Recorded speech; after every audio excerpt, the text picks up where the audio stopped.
Kia ora, ko te Kawehau tōku ingoa, he uri no Ngāti hau, no ngā Puhi. Ko au te tumuaki o te kura o te puna wānanga nei, he kaiako hoki I roto tonu I tēnei kura. Yep, so I've been a parent at Newton since 1997, I think. We moved over from Freeman's Bay when my older daughter was, I think, 7 years old to join the newly established Māori Medium Unit that was established by Tamsin and others. And I'm not sure when I went on the board, maybe in 2000, right. And I've been on the board since then. So that's about 15 years, and I think I've been the co-chair of the board for I don't know how long, quite a few years as well. And it's probably important to note that the board composition, the way in which Newton Central School is governed, is through a treaty-based co-governance partnership, which means that the Māori community and the board together govern the school in the best interests of the whole school, and decisions are reached by consensus. And that treaty governance model at Newton, as well as the existence of the Māori medium units and the bilingual units, all kind of created the context, I think, within which the CPR was able to develop in a supported fashion. I do think that the kind of politics of the community and the teachers at Newton,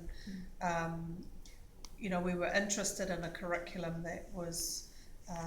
that provided our kids with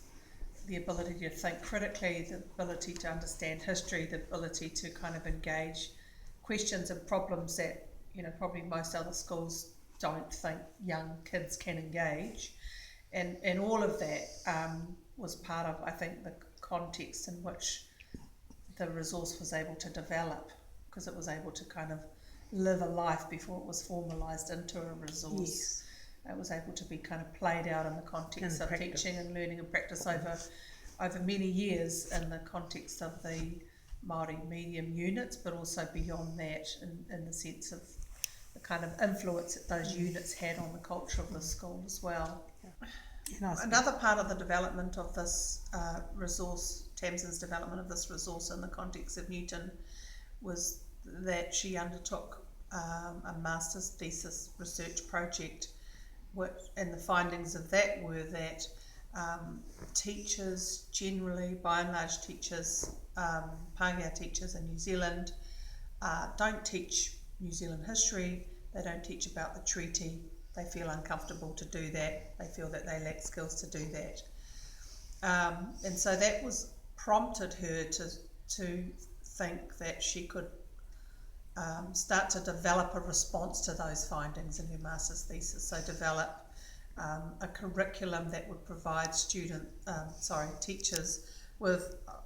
a relevant historical information and knowledge that they could access easily, that they could educate themselves through, in order that they might, you know, take up that challenge of being much more critical educators in relation to a bicultural New Zealand context, New Zealand histories and so on. That work was supported by the school in that it provided Tamsin a day a week to work on that development of that curriculum, and we also supported her to come out of the classroom and begin to develop a bicultural culture and practice across the wider school. So, you know, in a sense, you can have a co-governance relationship that kind of only exists at the level of governance, but to be really successful, that needs to be bedded down into the context of the school. And so the school made a commitment to support that process through a bicultural educator's role that Tamsin took up. And so it was through through those years in which Tamsin was in that role, developing the resource and working out how that resource,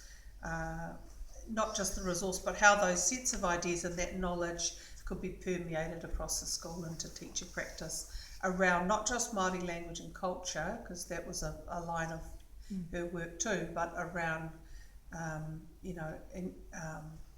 building the capacity of teachers to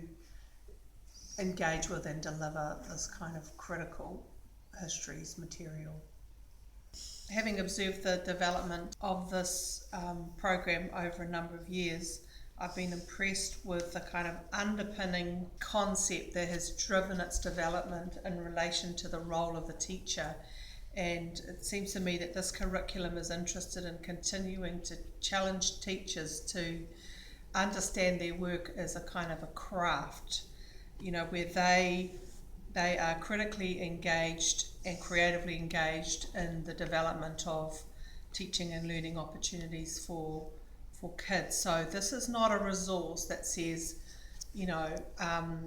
day one do this, day two do that, or whatever, or here is a lesson plan. This is a resource that challenges teachers to go through a transformation process in their own right, through reading this quality resource, which provides them with a huge amount of chosen and presented information around the 6 units. So it provides teachers with a base kind of knowledge from which then to start to co-construct teaching and learning opportunities for kids. So for me, that is something that's been fundamental to its design from the outset. And in this day and age when teachers do want just to kind of get a little booklet with some sheets that they can photocopy off and hand out to kids, and this is trying to push back against that kind of culture in teaching. So I've been, I'm really impressed with that in that way. There's not many treaty education resources around for use in schools, but my knowledge of them is generally that they're good and they are part of a developing body of material, and that's fantastic, and obviously we need more of that. But generally they tend to be, those resources tend to be less critical, and they tend to be more based in sort of activities that can just be photocopied and worked in with kids. And they tend to be discrete and quite narrow resources. So the difference between those sorts of resources that teachers might pull out once a year around Waitangi and do a small kind of unit on that. This resource, of course, is something that's developmental and is embedded into a school curriculum and programming over an entire 6-year period. So it's just incredibly comprehensive and provides, children exiting a primary school after having completed 6 years where they are addressing the material in these units in a developmental fashion is just exactly what's needed in this space, basically. A movement beyond a resource booklet here or a unit there to something that's developmental and is going to produce us with primary school kids who are exiting primary school with a significant awareness about who they are, the history of their country, and who are thinking about relationships, not just with Māori or Māori with non-Māori, but thinking about questions of social justice, the relevance of the treaty in contemporary life, and all those sorts of questions. And that's exactly, in my view, the type of citizenry that we need in our country, because I'm a teacher educator, and we continue to meet students entering into teacher training, initial teacher education, who have no knowledge of New Zealand history at all, and don't think they need any knowledge of it, don't think that history is relevant to their role as teachers, and who also hold a whole lot of dominant views about Māori, about the treaty, about ideas about social justice and so on, that are not helpful to their role as prospective teachers. And so we have to do a lot of work to try and undo that in those students in a short amount of time, and we don't necessarily achieve it. And so if this kind of resource was available across schools in New Zealand and also followed through into later years, we would have a completely different kind of demographic of teacher who would ultimately be contributing to much better outcomes for Māori students in terms of their achievement, but also just generally much better outcomes in terms of kind of children, the kind of adults, the kind of citizens that our country needs. I think this resource, this program, goes to the heart of the challenge to the schooling sector in New Zealand, and that challenge in relation to Māori education in particular is that and all the research is telling us this, that we need responses in education that are culturally responsive but also critically responsive, so that our approach to education has got to be more than just the kind of inclusion of Māori language, bits of Māori language and culture into that schooling system, not just to achieve outcomes for Māori students, but to achieve social outcomes for a bicultural New Zealand. So there's two dimensions to that, and we know this already. They are the dimensions of, yes, the importance of the inclusion of Māori language and culture and knowledge, so that kids can understand that there's a whole other paradigm of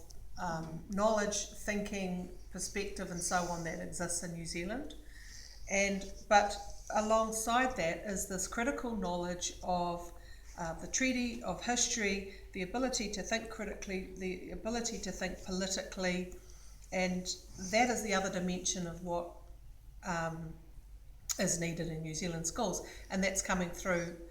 ministry ideas, it's coming through kahikitia, it's coming through in a range of ways. And so if boards of trustees and principals were smart, here they've got something that provides both those dimensions, or the possibility to develop a curriculum in both those dimensions. They don't have to do a whole lot more thinking about it. It's provided in a comprehensive, thoroughgoing and sort of deep way in this resource. So principals, boards of trustees are going to be able to meet their obligations. They've got a whole range of obligations around Māori, around the treaty,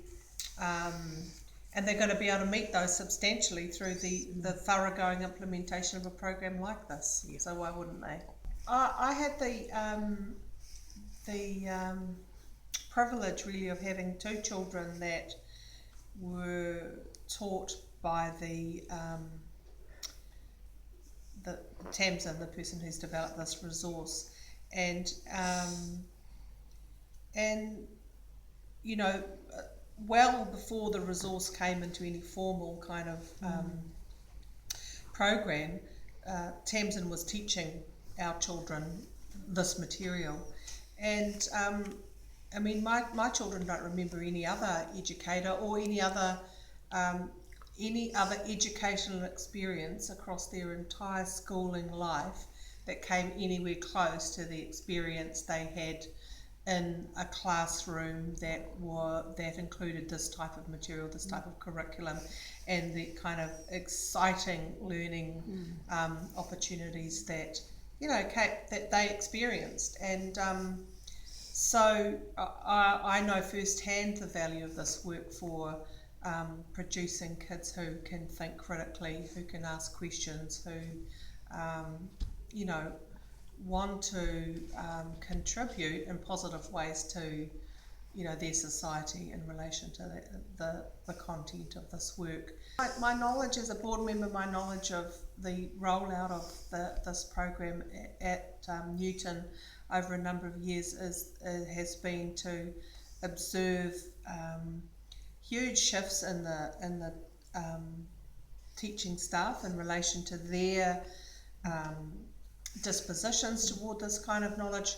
their preparedness to teach it, their excitement to teach it, their kind of pleasure in teaching it. So we've sort of seen that whole span of change among teachers at Newton from the time of their introduction to this work, they're picking it up, and their ability to sort of progress confidently through each of those units and develop work around that. That's kind of been a really nice kind of set of observations over a long period of time. I've also had the pleasure of observing children's work that they've produced as a result of their learning in this program, and that work has been phenomenal. Creative, critical, interesting, beautiful. I think maybe a lot of teachers, I don't know, think that this kind of material is too heavy, too deep, too political, too divisive, perhaps for children to